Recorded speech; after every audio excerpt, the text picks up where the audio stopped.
Bonjour tout le monde, bienvenue dans notre cours des réseaux informatiques. Aujourd'hui, nous allons aborder le protocole VTP et aussi la technologie VLAN. La séance passée, nous avons parlé du commutateur. Nous avons dit que c'est un équipement très important dans le réseau local parce que c'est un équipement qui permet aux équipements d'accès tels que l'ordinateur, les imprimantes, les différents serveurs de se connecter aux services offerts par le réseau local. Le switch peut être de plusieurs types. En général, nous avons trois catégories de switch. Il y a des switches de niveau 1, pas niveau 1 du plan de vue couche physique, modèle OSI, mais plutôt niveau 1 pour dire en contact direct avec les utilisateurs. On les appelle des switches d'accès. D'accord? Il y a le niveau 2, ce sont les switches de distribution. Les switches de distribution servent d'interconnexion entre plusieurs suites d'accès. C'est là-bas qu'il y a plus la redondance. On va multiplier le nombre de liens. Et le troisième niveau de switch, c'est le switch core. Le switch de niveau core joue en même temps le rôle de routage. D'accord? Vous allez trouver des équipements qu'on appelle des switches qui font aussi le routage. Donc, c'est le niveau 3. On a intégré juste la fonctionnalité de protocole de routage pour que nous puissions gagner du temps. Souvent, le switch le moins coûteux, c'est le switch du niveau d'accès parce que ce n'est pas assez riche. Hein, c'est un switch qui est purement basique, non loin du hub. Mais à partir du niveau 2, niveau 3, ces switches-là sont coûteux. Donc, on n'est pas obligé d'avoir un routeur si nous avons un switch de niveau 3 qui arrive à offrir non seulement la commutation par tram, mais également aussi la commutation par paquet. Et l'une des choses qu'on peut faire avec le switch, c'est créer ce qu'on appelle des sous-réseaux. Lorsque vous avez un seul switch, toutes les machines appartiennent au même sous-réseau. Et le problème que nous avons dans le réseau local, c'est le broadcast, la diffusion de messages.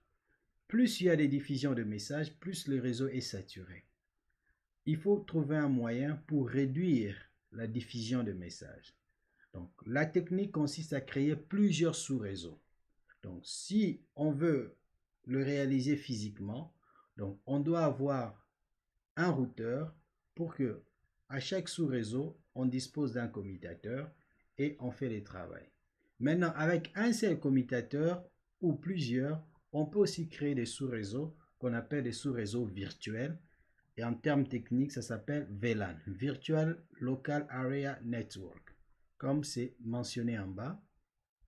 Et vous avez également ce qu'on appelle le VLAN Track Protocol, le VTP, qui permet d'échanger les informations de table VLAN entre les différents switches. Donc, la commutation est un moyen d'optimiser la performance d'un réseau en réalisant une segmentation. Ça veut dire nous allons créer ce qu'on appelle des sous-réseaux. Donc, si vous utilisez l'équipement comme le commutateur, le bridge, qu'on appelle le pont, le routeur, ils effectuent une segmentation des domaines de collision.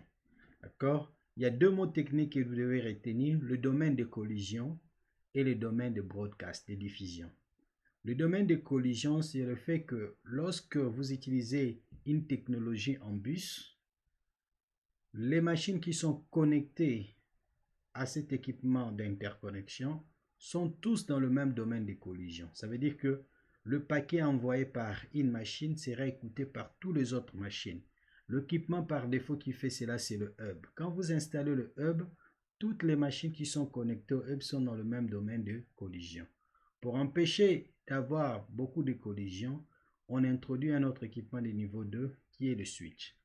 Le switch, lui, va faire en sorte que chaque port sera un domaine de collision à part. D'accord? Ça va limiter l'extension des domaines de collision. Mais le switch ne peut pas arrêter le broadcast. D'accord? Le switch limite la collision, mais ne limite pas le broadcast. Celui qui limite le broadcast, c'est le routeur. Donc, lorsque vous diffusez un message, le message, lorsqu'il rencontre le hub, sera envoyé à tout le monde. Lorsqu'il rencontre le switch, sera envoyé à tout le monde. Lorsqu'il arrive au niveau du routeur, sera bloqué. Parce que le routeur ne fait pas la diffusion du broadcast. Pour que le routeur puisse autoriser le passage du broadcast, il faut faire une commande spéciale, par exemple le cas du DHCP, pour dire que voilà mon routeur, c'est en même temps un relais DHCP. Dans ces cas, les paquets DHCP pourront être relayés. Donc, le LAN virtuel, c'est l'ensemble logique d'unités ou d'utilisateurs pouvant être regroupés quel que soit leur emplacement physique.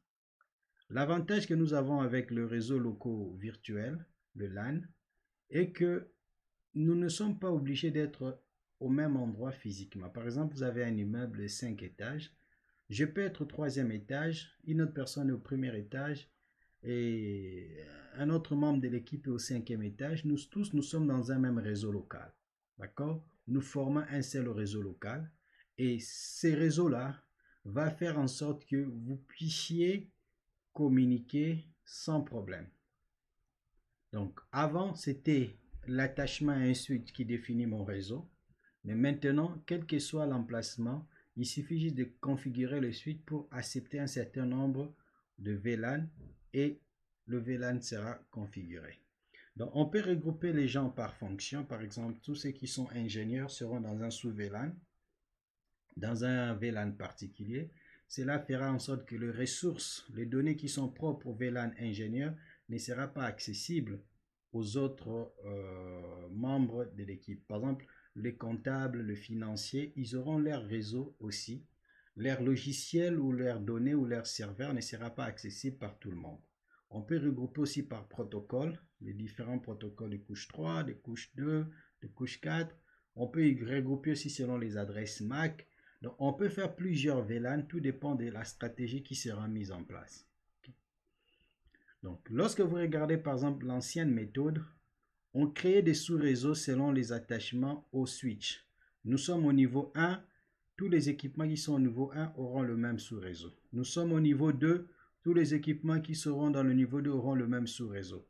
Quand nous disons même sous-réseau, logiquement, ça veut dire aussi même famille d'adresses réseau. Par exemple, ici, on peut donner 192.168.1.0/24, ici 192.168.2.0 et le troisième 3.0. D'accord? Donc là, vous attribuez aux machines les adresses IP selon l'emplacement du switch. Mais lorsque vous faites le VLAN, vous brisez en fait ces regroupements physiques en utilisant un regroupement logique. Je peux être au 3e étage, une autre machine au 2e, une autre machine au 1er niveau. Les 3 machines peuvent se regrouper virtuellement dans un sous-réseau. Donc, la limitation physique n'est plus justifiée. Donc, on peut créer plusieurs sous-réseaux, plusieurs VLAN. L'avantage ici de VLAN, ça fournit une méthode de contrôle de broadcast. Donc, ça limite encore le broadcast. La communication inter-VLAN doit être assurée par un routeur. Pourquoi? Parce qu'un VLAN veut dire un sous-réseau. 2 VLAN différents veut dire 2 sous-réseaux différents. Et 2 sous-réseaux différents ne peuvent pas communiquer sans qu'il y ait un routeur. Donc le routeur est très important. Le VLAN aussi permet d'établir une politique réseau en définissant quels nœuds réseau peuvent communiquer entre eux. D'accord? On peut bloquer les VLAN, on peut dire voilà, le VLAN 2 peut communiquer avec le VLAN 3. Par exemple, les gens du département marketing peuvent communiquer avec les gens du département, par exemple, business analysis, mais on ne peut pas faire communiquer le marketing avec les ingénieurs, par exemple. Donc, ceux du marketing ne verront jamais les machines du groupe ingénieur ou les ingénieurs ne verront jamais le machine du groupe comptabilité et finance. Donc, on peut faire l'isolement entre les différentes machines et différents sous-réseaux. Et cela renforce la sécurité. D'accord? Du point de vue sécurité, c'est bon. Maintenant, du point de vue pratique, qu'est-ce qu'on fait? Entre les différents commutateurs qui vont héberger plusieurs VLAN qu'on va configurer, vous devez réserver des ports spécifiques à chaque commutateur pour faire la liaison avec d'autres commutateurs. D'accord? Donc, une machine qui est au VLAN 3 ici doit communiquer avec une autre machine qui est au VLAN 3. Ça veut dire qu'il doit y avoir une route pour envoyer les paquets au switch intermédiaire et celui-ci va l'envoyer. Et d'habitude, qu'est-ce qu'on fait? Le port qui vont servir d'interconnexion entre le switch seront des ports spécifiques qu'on appellera ça le lien trunk, le port trunk. Trunk, c'est comme un boulevard. D'accord? Ça veut dire que ce sont des ports qui vont supporter tout type de VLAN. Ce ne sont pas toujours des ports de VLAN 1. Et après, chaque port sera un port d'accès. Tout port qui n'est pas trunk sera un port d'accès. Si je suis un port d'accès, par défaut, je suis dans le VLAN 1. Si je ne veux pas être dans le VLAN 1, on doit me configurer pour appartenir à un VLAN. Donc, par exemple, on a deux commutateurs et on fait le trunk entre les deux. Supposons ici, c'est le port Fast Ethernet 0.10 et là-bas aussi 0.10. Donc, quand on va configurer le port Fast Ethernet 0.10, on va le mettre en mode trunk. Pourquoi? Pour faire passer le flux de plusieurs VLAN. Si on ne le fait pas, si ce port-là est dans le VLAN 10, il n'y a que le trafic du VLAN 10 qui va passer. Les autres VLAN seront bloqués. Donc, pour supporter tous les VLAN, on le met en mode trunk. Et lorsque vous configurez en mode trunk, vous devez insister sur quelle est la méthode qui sera utilisée pour encapsuler les données. Ça veut dire l'entête qui va s'ajouter à ce paquet-là pour que, à la destination, qu'on puisse comprendre de quoi il s'agit. Donc, cette entête-là sera soit de type ISL, ça c'est propre à Cisco, et 802.1.Q, c'est les standards. Donc, d'habitude, on utilise le 802.Q. C'est supporté par Cisco et les autres équipementiers, Dell, tout le modèle que vous pouvez avoir. Donc, le routeur, de façon traditionnelle, il joue le rôle de pare-feu. Il permet d'acheminer des paquets dans les réseaux. Il permet de gérer les routes et de filtrer le broadcast. Maintenant, dans le VLAN, le routeur va servir de faire quoi? D'interconnecter plusieurs VLAN. Donc, deux VLAN différents ne peuvent pas communiquer. On ne peut que faire communiquer les machines appartenant au même VLAN. Mais pour que deux VLAN différents puissent communiquer, il faut qu'il y ait un routeur. OK? Donc, il va permettre d'interconnecter les environnements VLAN et les environnements traditionnels. Donc, quelques terminologies en anglais qu'on va trouver sur le routeur. Le routeur permet de faire le packet filtering, donc filtrer les paquets. Permet de faire le packet switching, ça veut dire faire le routage, la commutation par paquet. Permet de gérer le route avec la table de routage, de connaître quelles sont les routes vers les différentes destinations et de bloquer aussi les paquets de type broadcast, c'est le broadcast filtering. Donc, l'intégration de routeur dans un LAN, on va l'utiliser pour interconnecter le VLAN et on va l'utiliser aussi pour faire la connexion de WAN. D'accord? Si on veut se connecter au WAN. Maintenant, lorsque nous utilisons le VLAN, l'unité la plus petite du niveau 2, c'est la trame. D'accord? La trame, c'est l'élément de base de communication de la couche 2 et de VLAN. Et dans cette trame, il y a une information supplémentaire qui va s'ajouter, qui sera le numéro de VLAN. C'est ce numéro-là qui va dire que ce paquet peut être reçu par les machines appartenant à tel VLAN. Donc, le méthode pour gérer l'appartenance à un VLAN, c'est quoi? C'est le filtrage des trames, l'identification des trames. C'est comme ça que le protocole fonctionne. Et on peut aussi centraliser le VLAN. Donc, le filtrage des trames, ça veut dire qu'on va examiner les informations de chaque trame. Une table de filtrage élaborée par commutateur. Donc, chaque commutateur aura sa table correspondant de VLAN, accepté ou non accepté. Et on peut regrouper les utilisateurs en fonction des adresses MAC, des protocoles de couche utilisés. Donc, le seul problème est que chaque trame qui traverse le commutateur doit être vérifié dans une table de filtrage pour vérifier s'il passe ou pas. Ça veut dire c'est un délai supplémentaire. Maintenant, pour chaque trame, donc au niveau 2, on va attribuer un code pour identifier le VLAN. Donc, quand vous regardez l'entête de paquet, il y a un champ qui est réservé au VLAN. Donc, attribuer à chaque VLAN un numéro. Ces numéros-là, c'est déjà quand on configure le routeur, on attribue le numéro. Et l'interface qui appartient plutôt au commutateur va recevoir ces numéros quand on configurera l'interface. Et chaque paquet qui traverse en entrant cette interface sera tagué. D'accord? Donc, et la méthode qui est utilisée, ce soit la méthode 802.1Q ou bien ISL. Donc, lorsque je tag en entrée, à la réception dans un autre commutateur, on va enlever cette entête-là et traiter les paquets. Donc, pour l'interconnexion entre le VLAN. Donc, l'interconnexion entre le VLAN veut dire qu'il y a un port au niveau du switch qui sera en mode trunk et il sera connecté à un port du routeur. Maintenant, au niveau du routeur, l'interface qui va recevoir le trunk du commutateur doit créer ce qu'on appelle des sous-interfaces pour supporter le routage inter-VLAN. OK? Donc, deux protocoles peuvent être utilisés, l'ICL ou le 802.1q. Donc, ici, on fait le trunk et on configure le 2 VLAN. Donc, on peut configurer le VLAN et lorsqu'un paquet arrive et que son VLAN n'est pas déclaré, par défaut, on considère ces paquets-là comme étant du VLAN natif, qui est le VLAN par défaut, le VLAN 1. OK? Donc, un paquet qui traverse, si on ne connaît pas son VLAN, on lui dit, voilà, tu es du VLAN 1. Donc, vous pouvez configurer cela. On peut, dans le VLAN, créer un sous-réseau pour commiter plusieurs machines. Le VLAN n'est qu'une segmentation logique. D'accord? Les utilisateurs peuvent être n'importe où. Maintenant, lorsqu'on configure, on va attribuer à chaque port du commutateur un VLAN particulier. On va assigner à chaque port un VLAN. Et l'objectif, c'est d'améliorer les performances globales du réseau. Donc, il y a deux approches pour configurer le VLAN. Il y a l'approche statique, c'est l'approche sur laquelle nous allons nous baser. Et il y a aussi l'approche dynamique. D'accord?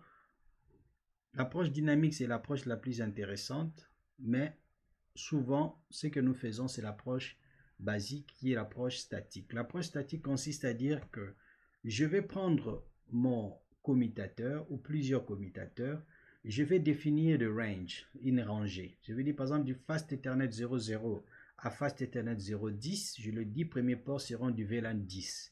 De Fast Ethernet 11 jusqu'à 20, ils seront dans le VLAN 20. De 21 jusqu'à 30, ils seront dans le VLAN 30. Et ainsi de suite. Donc, vous définissez des rangées de ports et chaque rangée, et vous réservez au moins 2 ports ou 3 ou plus pour le trunk. D'accord? Donc, les utilisateurs sont affectés en fonction de chaque port. Donc, une machine qui sera branchée au port Ethernet Fast 00, automatiquement, cette machine sera dans le VLAN 10. Si je le branche au VLAN Fast Ethernet 11, automatiquement, il est dans le VLAN 20 et ainsi de suite. D'accord? Donc, c'est pour cela qu'il y a toujours des étiquettes que vous pouvez mettre au-dessus de vos commutateurs. Lorsque quelqu'un dit « je fais partie du département marketing », on sait que le département marketing, c'est dans le VLAN 10. Le VLAN 10 dans ces commutateurs, c'est le port 00 jusqu'au port 010. Donc, je choisis l'un des ports vides dans cette rangée et je vais connecter l'ordinateur de la personne. D'accord? Donc, vous attribuez des VLAN aux machines, vous configurez le port et les machines qui seront connectées à ces ports-là va automatiquement faire partie du VLAN en question. Donc, c'est bien pour la sécurité, ça renforce la sécurité et le paquet de broadcasts sont bloqués. Donc, on configure manuellement les interfaces. Et comment configurer? La commande basique d'abord. On entre dans la base de données de VLAN, VLAN Database. Une fois que vous êtes dans le VLAN, vous tapez la commande VLAN, le numéro de votre VLAN. Donc, vous devez attribuer un numéro. Par exemple, n'utilisez pas le numéro 1. Le numéro 1, c'est le VLAN par défaut. Donc, lorsque le routeur ou le switch arrive, tous les ports sont dans le VLAN par défaut. Si vous remarquez que les ports ne sont pas dans le VLAN par défaut, il faut effacer la base de données de VLAN et effacer la configuration, redémarrer votre commutateur pour que tous les ports redeviennent le port de VLAN 1. Et à partir de ces niveaux-là, vous pouvez maintenant reconfigurer votre commutateur. Donc, la première étape, c'est d'entrer dans la base de données de VLAN. La commande, c'est VLAN Database et commencer à créer des VLAN. Donc, ici, par exemple, je crée un VLAN 2 que je l'appelle développeur. Je peux créer un VLAN 30 que je peux appeler marketing. D'accord? Et ainsi de suite. Ça, c'est la première étape dans le VLAN statique. Donc, il faut d'abord créer des VLAN. Une fois que vous avez fini de créer des VLAN, L'étape suivante, c'est d'assigner une interface à un VLAN, d'accord? Un port. Donc, il faut taper la commande, par exemple, le port 01. Je peux dire interface Fast Ethernet 01. Deux commandes que je vais dire.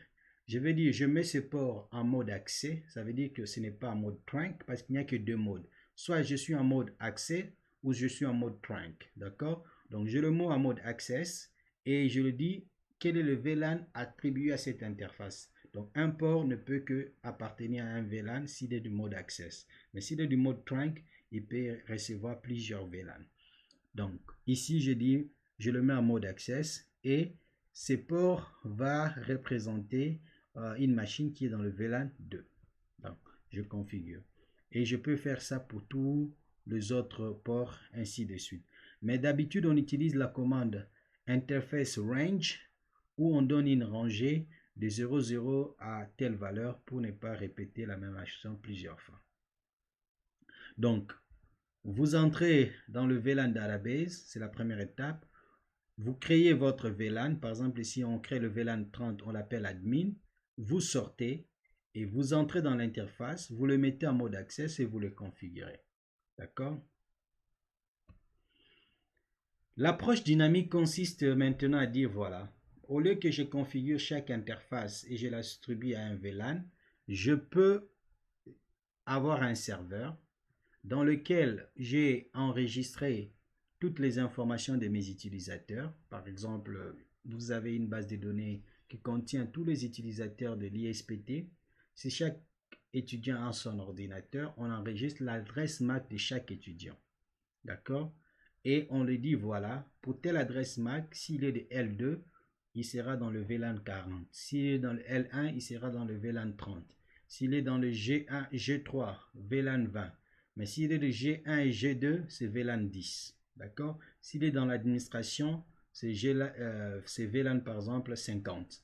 Donc, lorsqu'une machine se connecte, le port du switch en question est mis en mode dynamique, va envoyer une notification au serveur VMPS, d'accord, le VLAN Management Policy Server, et ce serveur-là va analyser l'adresse MAC. Une fois qu'on a la réponse de quel VLAN appartient cette machine, cette adresse MAC, l'interface que l'utilisateur a utilisée pour se connecter sera automatiquement configurée dans ces VLAN-là. D'accord? Donc, à chaque fois que je branche mon PC dans le câble réseau, pardon, au switch, le port va communiquer vers le serveur VMPS, va récupérer les informations, va configurer l'interface de ces switch à mon VLAN. Donc, le VMPS est supporté pas surtout le commutateur, mais les commutateurs, par exemple, 50-100, 55-100, 60-100 et 65-100 supportent ça. Ok, ce sont les différentes valeurs. Donc, ici, par exemple, vous avez votre réseau local, d'accord? Vous avez des machines et vous avez un serveur VMPS. Donc, si je prends mon ordinateur, je prends un câble réseau, je le branche au niveau du switch, automatiquement, le switch va envoyer un message au serveur VMPS pour déterminer quel VLAN appartient à cette machine en récupérant son adresse MAC. Et le serveur va répondre au switch, voilà, il appartient au VLAN par exemple 20, et le switch va configurer cette interface comme étant du VLAN 20. Et si derrière aussi il y avait un serveur DHCP, on va aussi attribuer à la machine une adresse IP de ces VLAN-là. D'accord? Donc, on envoie l'adresse MAC, on reçoit la réponse, on va vérifier dans la base de données quelle est l'adresse MAC associée, plutôt le VLAN associé à cette adresse MAC, et on va répondre. Donc, le port de commutateur peut être automatiquement déterminé leur appartenance. Les dynamiques sont basées sur l'adresse MAC. Ça peut être basé aussi sur le type de protocole. Ça peut être basé aussi sur d'autres fonctionnalités. Tout dépend de quelles sont les options prises en charge par votre serveur. OK? Donc, par là, vous pouvez configurer le serveur dynamiquement pour attribuer des adresses. Donc, maintenant, lorsque vous configurez un switch dans un VLAN plutôt dans un switch, ça marche. Deux VLAN, il n'y a que les machines qui sont à ces VLAN qui peuvent communiquer. Mais pour que, pardon, Pour que deux VLAN différents communiquent, il faut un routeur. D'accord? Qu'est-ce qu'on fait pour le routeur? L'interface, par exemple, du routeur, si par exemple c'est Fast Ethernet 00, j'ai à peu près deux VLAN. Quand vous avez deux VLAN, il faut créer trois sous-interfaces. Donc, le nombre de VLAN plus 1. Si j'ai 4 VLAN, je vais créer 5 sous-interfaces. Si j'ai 10 VLAN, je vais créer 11. Donc, il faut toujours ajouter le VLAN par défaut. Par exemple, ici, on a créé la première sous-interface. Je suis dans l'interface 00 et je crée 0/0.1 et je configure ça normalement. Qu'est-ce que je fais? La commande encapsulation.1q et la valeur 10 ici, c'est le VLAN 10. Donc, ce port du routeur, c'est dans le VLAN 10. Je configure également cette interface. Je le mets .2 dans le VLAN 20. Je configure l'adresse IP. Donc, oubliez IP Access Group, on va l'apprendre après. Ça, c'est l'ACL. Et on configure le point 3. D'accord? Et on met le VLAN, par exemple, 30. Bon, ici, on n'a pas ajouté le VLAN par défaut. Vous pouvez l'ajouter. Donc, le principe, c'est quoi? Le port trunk est configuré au niveau du switch. Mais au niveau du routeur, on crée des sous-interfaces pour le nombre de VLAN qui viennent au niveau du switch. S'il y a 5 VLAN qui vont venir du switch, on va créer 6 sous-interfaces pour permettre à ce que ces différentes routes-là puissent communiquer, VLAN puissent communiquer. Et la deuxième partie qu'on fait dans la configuration, à part la création des sous-interfaces, vous devez aussi configurer le protocole de routage. Par exemple, ici, j'ai trois sous-réseaux différents, 2.1, 2.65, ça veut dire ici c'est 2.0, ici c'est 2.64, c'est le sous-réseau, ici c'est 2.92, je pense, c'est le sous-réseau. Donc, qu'est-ce qu'on va faire? On va prendre ces différents sous-réseaux, on va configurer le protocole, par exemple RIP, version 2 ou EIGRP, et mettre les 3 networks pour que le table de routage soit rempli des informations de ces réseaux. D'accord? Donc, l'avantage qu'on a avec le VLAN est que au niveau sécurité, ça réduit le nombre d'utilisateurs dans un VLAN. Ça réduit automatiquement le nombre de broadcasts. Ça empêche d'autres utilisateurs d'accéder au sous-réseau, au réseau s'ils n'ont pas été autorisés, parce que vous allez appliquer le filtrage par VLAN. Vous allez configurer tout le port non utilisé à un VLAN virtuel à faible niveau de service par défaut. Et on va gagner du temps pour l'administration. Ça veut dire que c'est facile à manager, c'est facile à gérer. Donc quand un utilisateur s'ajoute, on peut dire voilà, il est dans le VLAN 20, je le plug directement au niveau du switch et tout marche. D'accord? Et le performance, c'est la segmentation de VLAN. Donc si nous pouvons peut-être voir de près comment ça se passe avec Packet Tracer, c'est un peu de... D'accord. Donc, si vous avez par exemple le logiciel Packet Tracer de Cisco, donc vous pouvez par exemple ici, je vais juste de montrer la création de VLAN. Prenons le 2960. On va mettre deux VLAN différents et après on va ajouter un routeur. Donc, vous avez par exemple ce switch. Je prends deux PC.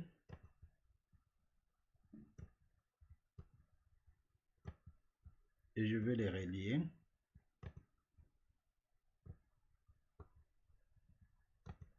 Donc, Fast Ethernet 00. Ici, je prends Fast Ethernet 01. Et pour le deuxième, je prends 02.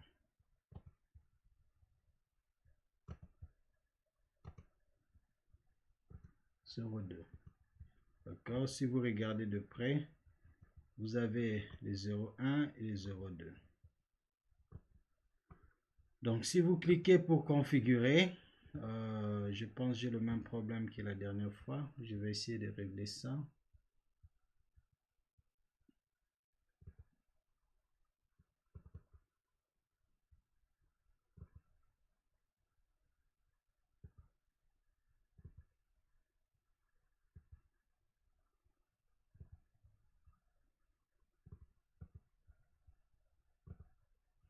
Donc, si vous êtes au niveau du switch, je passe en mode privilégié. Je fais show VLAN, show avec W, show VLAN. Je vais changer les claviers en anglais parce qu'en français, les touches ne m'arrangent pas. Donc, show VLAN. Donc, il me montre le VLAN. D'accord. Il me dit que tous les ports, j'ai deux ports Giga Internet, Giga Internet. Les autres ports sont Fast Ethernet.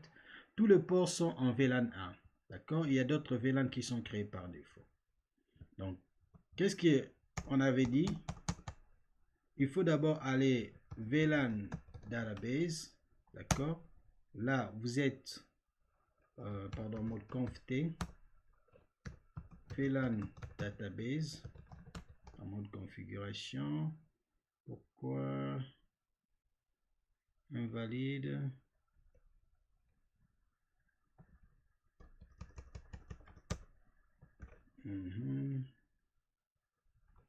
Donc, on va accéder name, par exemple, engineer. Voilà.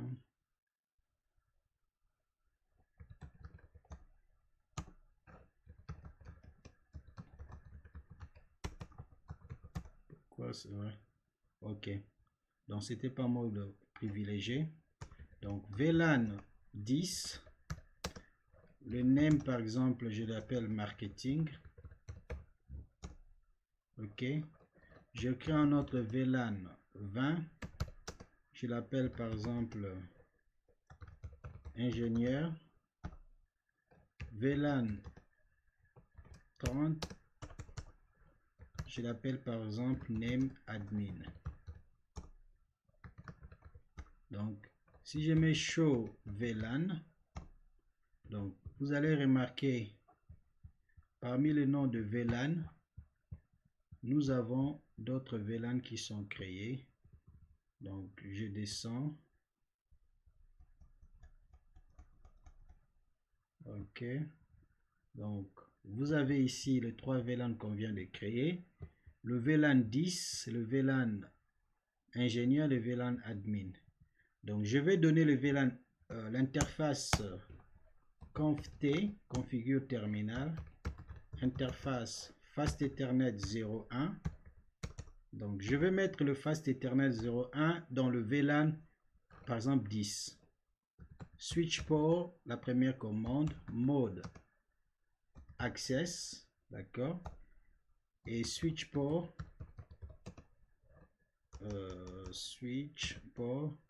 et le VLAN, on dit par exemple 10.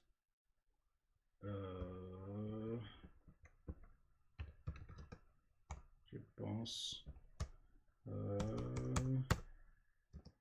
sais pas pourquoi, c'est port access, si c'est ça, access, ouais, VLAN 10. Je sais pas pourquoi ça refuse avant, peut-être j'avais une erreur d'orthographe, d'accord. Et je vais encore exit, je vais aller dans l'interface Fast Ethernet 02. Ok. Donc, switch port mode access et switch port access VLAN 10. Donc, les deux machines maintenant, si je configure ces deux machines-là, peuvent communiquer. Donc, essayons un peu de vérifier seulement le VLAN. Si je mets seulement show VLAN, qu'est-ce que j'ai? Si vous remarquez, dans le VLAN marketing, il y a maintenant deux interfaces qui sont dans le VLAN marketing. Donc, vous avez les détails.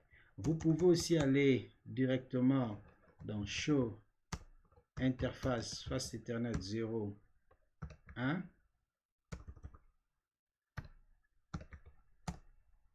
Et ici aussi, vous pouvez avoir le détail sur l'interface. D'accord? Donc, l'interface est app. Donc, on doit avoir quelque part l'information sur le VLAN.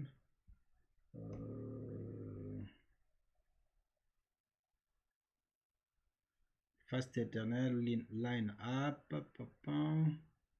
On n'a pas les détails sur le VLAN. On essaie encore une autre commande. Show interface brief. Show.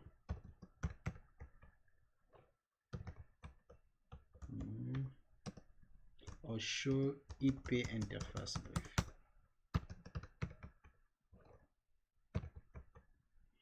Donc ici,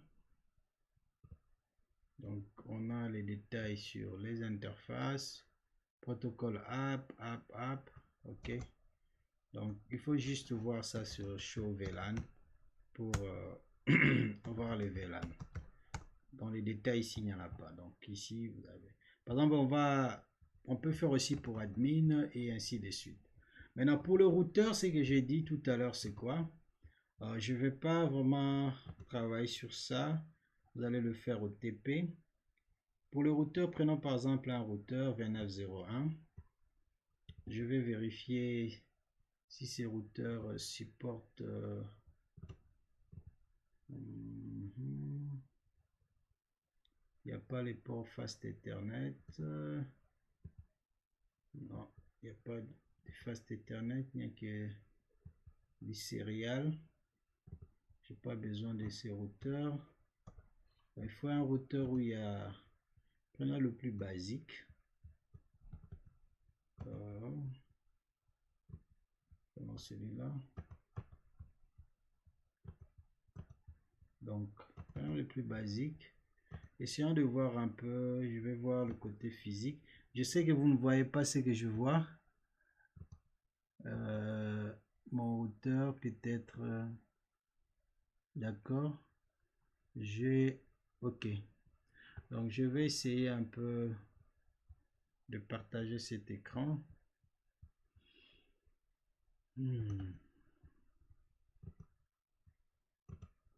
D'accord. Donc, vous avez le routeur. Donc, qu'est-ce qu'on fait d'habitude? On éteint. Il y a un petit bouton là. Et je déplace les interfaces Ethernet ici. Et je rallume mon routeur. Je reviens en ce mode.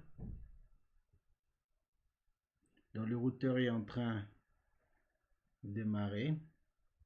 Donc, voulez-vous la configuration par défaut? J'ai dit non. Enable show IP interface brief. Donc j'ai le port giga Ethernet 00. Je perds int giga 0/0. Donc conft, j'ai oublié. Je passe en mode configure terminal et int giga 0/0. Donc ici, qu'est-ce que vous faites? Par exemple, l'interface serial 00, vous allez créer J00.1, c'est la première sous-interface. Vous allez faire la capsulation, par exemple, .1Q, par exemple, le VLAN 10. Et IPADD, supposons les machines du VLAN 10 sont 192.168.1.0. Donc, je donne 1.1 par exemple. Et le masque 255.255.0. D'accord? No shutdown. Je vais passer directement sur l'interface exit. Donc je quitte la sous-interface. Oh là là. Je reviens encore. Il ne fallait pas que je fasse exit. Giga 00. D'accord. L'interface, il ne fallait pas que je quitte avec. Donc je fais JI0.2 parce que j'ai créé .1. Donc encapsulation .1Q. Maintenant c'est le VLAN 20. Je donne IP ADD 192.168. Supposons pour le deuxième VLAN c'est l'adresse 2.0. Je donne 2.1 255.255.255.0. Je veux juste m'arrêter ici. No shutdown. Exit. D'accord. On va faire encore exit deuxième fois. Je vais enregistrer la configuration. Si je fais show IP interface brief pour avoir un peu le détail. Si vous regardez giga 00, dans cette interface, vous remarquez en dessous, il y a quoi? Il y a deux sous-interfaces. Le premier à l'adresse 1.1, le deuxième à l'adresse 2.2. C'est down parce que je n'ai pas mis encore un câble. Dès que je mets un câble, ça devient up. D'accord? Je vais configurer le protocole de routage. Conft, allons avec le protocole le plus simple.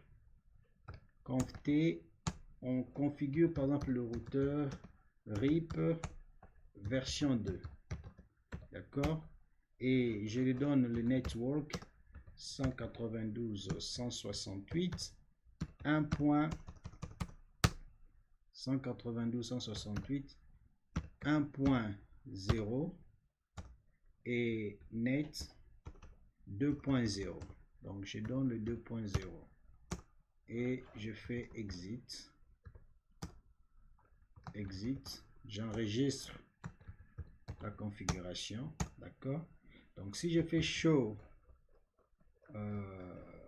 route, show IP route, donc pour voir la table de routage. D'accord? Pour l'instant, rien n'est enregistré. Mais si je fais show running config, voir la configuration. Voir la configuration. Donc, en descendant vers les interfaces, vous remarquez à l'intérieur des 00, il y a deux sous-interfaces.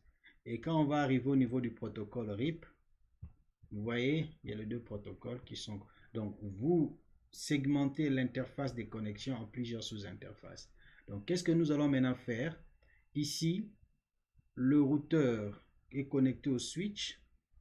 D'accord? C'est un équipement de niveau 2 qui est connecté à un équipement de niveau 3. Donc, nous allons utiliser le câble droit. Donc, je prends le câble droit. Je vais connecter. Ici, j'ai configuré le Fast Ethernet, Giga Ethernet 00. Donc, c'est comme ça. Donc, si vous avez... on va changer l'un de... Par exemple, je devais tester les deux VLAN différents avant. Parce que maintenant, là, vous avez la connexion. Donc, qu'est-ce qu'il me reste à faire? C'est configurer les adresses IP de différents ordinateurs. Une fois que vous configurez, vous pingez. Mais celui-ci va marcher parce que le Fast Ethernet 02 et 03 sont dans le même VLAN. Donc, ça ne va pas poser problème. Il fallait qu'on soit dans les deux VLAN différents. On teste avec l'arrivée du routeur. Donc, parce que le routeur, c'est lui qui nous mène vers l'extérieur. Ça, c'est par exemple les réseaux Internet. D'accord? Donc, vous avez par exemple ces réseaux-là. Il n'y a pas les câbles. Vous pouvez mettre même un câble droit ici. Donc, ça, c'est les réseaux, par exemple.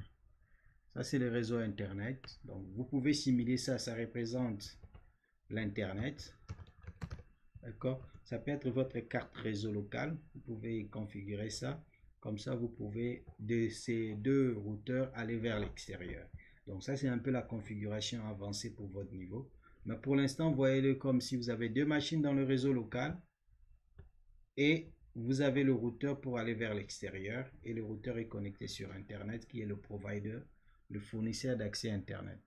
Ok, donc ce que je voulais présenter dans cette partie, c'est le VLAN.